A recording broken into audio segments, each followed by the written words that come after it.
कि जो उनके जो जाति रिलेशनशिप थे, चाहे वो ऑपोजिशन के साथ क्यों ना हो, मतलब कि वो संबंध रखते थे।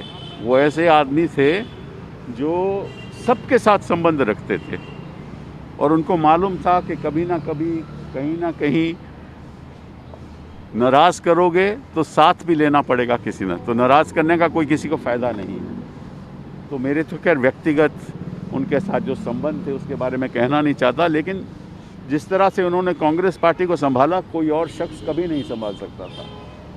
बुरे वक्त में संभालते थे, अच्छे वक्त में खुद कुछ नहीं लेते थे, कभी पद नहीं मांगा, कभी मिनिस्ट्री नहीं मांगी। हमेशा कांग्रेस पार्टी के प्रति जो उनका पैशन था, कमिटमेंट थी, वो मैंने आज तक किसी कांग्रेसमैन में नहीं देखी। तो हमारे लिए तो एक समझ लीजिए कांग्रेस पार्टी के लिए, मेरे खुद के लिए, देश के लिए ऐसा व्यक्ति जो हम इतनी जल्दी और इस कोविड की वजह से चले जाए, हम सबको बहुत नुकसान हुआ है, देश को, कांग्रेस को और मुझे खुद को। अहमद भाई के अचानक मौत से व्यक्तिगत तौर पर हमने एक दोस्त, एक अपना भाई, एक अपना कुलीग खो दिया है।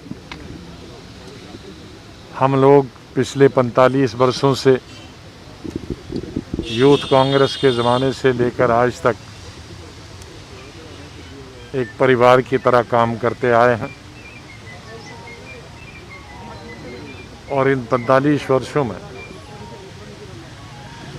अहमद भाई ने पार्लियामेंट के अंदर और पार्लियामेंट के बाहर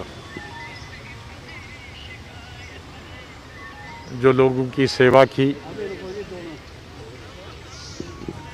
और कांग्रेस पार्टी को मजबूत बनाने के लिए जो काम किया वो हमेशा याद रहेगा। वो एक बहुत मजबूत स्तंभ थे कांग्रेस पार्टी के लिए और उस खिला को कोई पूरा नहीं कर सकता। मैंने 4-5 दिन पहले भी एक इंटरव्यू में कहा था, जब किसी ने उनके बारे में पूछा तो मैंने यही बताया था कि अगर मैं 10 जन्म भी लूँ को तो कुछ काम जो अहमद भाई कर सकते हैं वो वही कर सकते हैं, मैं नहीं कर सकता। उनका एक मैनेजमेंट, कम बोलते थे लेकिन एक जगह बैठकर वो मैनेजमेंट करने में जो उनकी स्किल थी वो किसी के पास नहीं।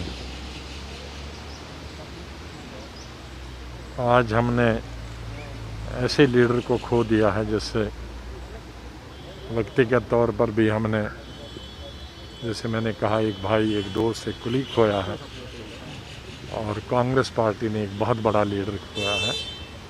हम अल्लाह से यही दुआ करेंगे कि अल्लाह उन्हें जन्नत में जगह दे और उनके परिवार को इस बहुत बड़े सदमे को बर्दाश्त करने की हिम्मत दे।